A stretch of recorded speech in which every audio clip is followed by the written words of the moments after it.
ये जितने भी 5 साल में जो भी बजट है, एक भी बजट का तो कुछ भी इससे हमें फायदा नहीं हुआ, ना एम्प्लॉयमेंट का हुआ, ना एजुकेशन का हुआ, ना दूसरा हुआ। और देखेंगे कि ये बार भी बजट है, लेकिन इससे भी कुछ फायदा होने वाला नहीं है। ये भी एक इलेक्शन का गिमिक है। अब इलेक्शन 2-3 महीने में इलेक्शन हो रहा है, इसलिए कि ये भी एक गिमिक है। लेकिन देखेंगे, फिर भी वो कहते हैं कि सबका साथ सबका विकास। अब ये 2-3 महीने में कितना विकास करेंगे ये देखेंगे। देखिए, तवक्का तो बहुत है, और खास तौर से पसमानदा तबका के लिए मुझे नहीं लगता कि ये इस बार भी ये सरकार जो है हमारे तवक्का पर उतरेगी। और मुझे एक बात का डर ये है कि इस मरतबा प्राइम मिनिस्टर अगर पूरा बजट पेश करते हैं वोट ऑफ अकाउंट के बदले, क्योंकि इलेक्शंस आने वाले हैं, तो ये सरासर गैर कानूनी और गैर आईन होगा, अनकॉन्स्टिट्यूशनल होगा। तो देखना यह है कि अब नरेंद्र मोदी के इलेक्शन को जहन में रखकर ये बजट पेश करते हैं, क्योंकि अब कुछ ही महीनों में उनको जनता के सामने जाना है, आवाम के सामने जाना है।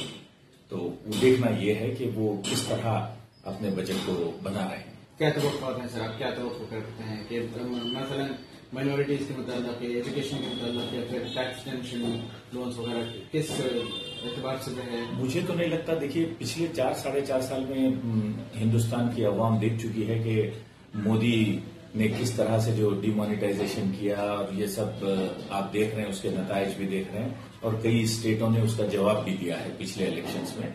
तो इंडियन की हैसियत से पहली बात तो एक बार मुझे समझ में नहीं आ रही है, पिछले 5 साल में जो मोदी जी का टर्म रहा उसमें ऐसा एक पॉजिटिव बजट पब्लिक के लिए कुछ आया नहीं है। एक तो एक नेशन एक टैक्स की जो बात की है जीएसटी में, वो भी सबसे बड़ा फेलियर रहा।